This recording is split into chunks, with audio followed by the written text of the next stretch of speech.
ఏండు ఎలా ఉన్నారో బ్రహ్మాండంగా ఉండేమంటారు. ఓ మంచి కబురెట్టుకు వచ్చేయనండి. తెనాలిలో ప్రజా ఫార్మసీ అనే మందుల షాపు మన గౌరవ మంత్రివర్యులు నాదెండ్ల మనోహర్ గారి చేతుల మీదుగా ఓపెన్ అయిందండి. ఇదిగో ప్రతి సామాన్యుడికి అందుబాటు ధరల్లో నాణ్యమైన మందులు ఇచ్చేస్తున్నారండి. మరి ఆర్డర్ ప్రకారం ఎలాంటి మందులైనా తెప్పించేస్తున్నారండి. ప్రతి ప్రదేశాలకైనా ఫ్రీగా డెలివరీ చేస్తున్నారండి. అందరి ఆరోగ్యం బాగుండాలనే సంకల్పంతో మొదలెట్టారండి. మరి సెకండ్ మన తెనాల్లో గాంధీ చౌక్ లేదు, అక్కడ నెహ్రూ రోడ్లోనండి. ఇదిగో మర్చిపోండి.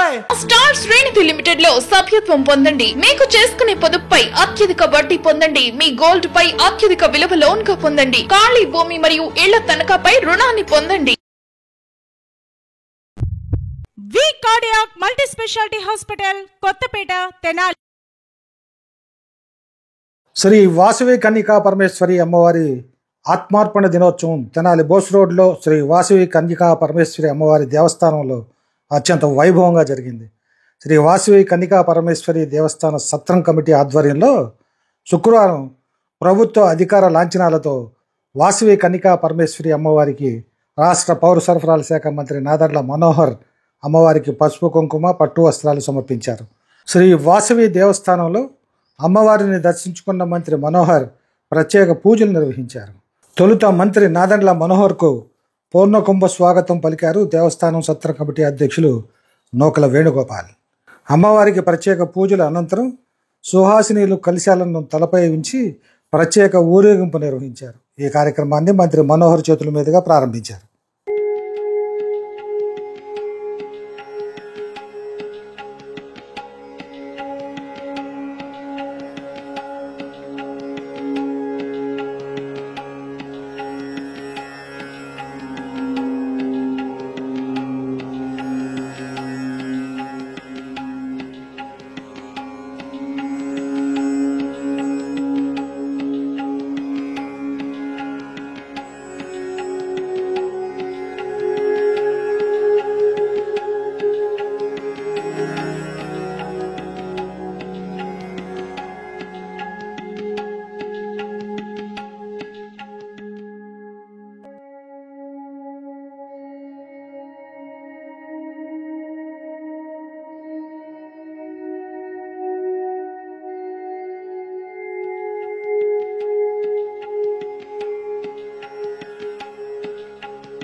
చేసినందుకు ముందుగా ఆలయ కమిటీ వారందరికీ కూడా మనస్ఫూర్తిగా ధన్యవాదాలు తెలుపుతున్నాను. రాష్ట్ర వ్యాప్తంగా ఎన్నో సేవా కార్యక్రమాలు చేస్తున్న వైశ్య కమ్యూనిటీకి అమ్మవారి సేవలు ప్రతి ఆలయంలో కూడా అద్భుతంగా కార్యక్రమాలు జరగాలనే ఒక తపనతోటి పనిచేస్తున్న పెద్దలందరికీ మనస్ఫూర్తిగా ఈ సందర్భంగా అభినందన. ఎన్నికలకు ముందు గౌరవ ముఖ్యమంత్రి గారు చంద్రబాబు నాయుడు గారు, అదేవిధంగా గౌరవ ఉప ముఖ్యమంత్రి గారు పవన్ కళ్యాణ్ గారు రాష్ట్ర వ్యాప్తంగా అధికారికంగా ప్రభుత్వ లాంఛనాలతో అమ్మవారికి ఈ ఆత్మార్పణ దినోత్సవం సందర్భంగా ఆ గుర్తింపు ప్రభుత్వం నుంచి కూడా ఉండాలనే ఆలోచనతోటి వాళ్ళు చేసిన ప్రకటన ఈరోజు అందరూ కూడా గర్వంగా అందులో పాల్గొనడం నిజంగా అదృష్టంగా నేను భావిస్తున్నాను. ఎన్నో సేవా కార్యక్రమాలు చేస్తూ ఉంటారు, కానీ మన సమాజంలో ఏ విధంగా మన అందరం కలిసికట్టుగా ఉంటే ప్రతి ఒక్కరికి కూడా ఎక్కడ కూడా సెల్ఫ్లెస్గా ఒక సాక్రిఫైస్ తోటి ఏ విధంగా అమ్మవారు ఆ రోజున త్యాగాలకు నిలబడాలని పిలిపించారు, సమాజానికి ఉపయోగపడాలని నిలిపించారు. ఆ ఆలోచన విధానం అందరిలో వచ్చే విధంగా మనందరం కూడా కలిసికట్టుగా ముందుకెళ్లాలని ప్రత్యేకంగా ఈ రోజున మనందరం కూడా ఆత్మార్పణ దినోత్సవం సందర్భంగా మనం గుర్తు పెట్టుకోవాల్సింది, కష్టపడి పనిచేసే ప్రతి ఒక్కరికి కూడా అమ్మవారి ఆశీస్సులు ఎప్పుడూ ఉంటాయి. దాన్ని నిలబెట్టుకుందాం. ప్రతి మనిషిలోనూ కూడా ఒక మార్పు వచ్చే విధంగా కేవలం వారి స్వలాభం కోసమే కాకుండా సమాజం కోసం, రాష్ట్రం కోసం, దేశం కోసం అంకిత భావంతో పనిచేసే విధంగా ఈ సమయాన్ని, ఈ సందర్భాన్ని అందరూ కూడా ఉపయోగించుకోవాలని మరొక్కసారి ఘనంగా నిర్వహించిన కష్టపడి ఆలయ కమిటీకి పాల్గొన్న ప్రతి ఒక్కరికి, తెనాలి పట్టణంలో ఉన్న ప్రముఖ వైశ్యులందరూ కూడా కలిసికట్టుగా ముందుకు వచ్చి చక్కటి కార్యక్రమాలు ఈ విధంగా మన ఆలయంలో ప్రతి సంవత్సరమే కాకుండా ప్రతి నెల మంచి కార్యక్రమాలు చేయమని మనస్ఫూర్తిగా ఈ సందర్భంగా తెలుపుతాను. ఆత్మార్పణ దినోత్సవం సందర్భంగా మన తెనాలి శాసనసభ్యులు మంత్రివర్యులు అయిన మనోహర్ గారు ఈ కార్యక్రమంలో పాల్గొన్నారు. ఆయన ఎంతసేపు ఉండి అన్నీ కూడా తిలకించి మమ్మల్ని ఆనందపరచడంలో చాలా ఆనందంగా ఉంది. అట్లాగే మధ్యాహ్నం నుంచి కూడా ఈరోజు వెనుగొండలో ముఖ్యమంత్రి గారు బాలస్వామి గారు అక్కడికి వెళ్ళారు. ఆయన మధ్యాహ్నం సాయంత్రం ఊరేగింపులో 2,000 మందికి పైగా ఆ కార్యక్రమానికి కూడా మనోహరం గారిని రమ్మని మేము ఆహ్వానించడం జరుగుతుంది. మా దేవస్థానం ఎప్పుడు కూడా ఎవరైతే పదవిలో ఉంటారో వాళ్ళని మేము ఆహ్వానిస్తాం, గౌరవిస్తాం. అట్లని పదవి లేని వాళ్ళని అగౌరవించడం అనేటప్పుడు దానికి వేరే వాళ్ళు వేరే రకంగా ఎప్పుడు ఏం తీసుకోవద్దు. మేము అందరినీ కూడా ఒకే రకమైన గౌరవం చూపిస్తాం.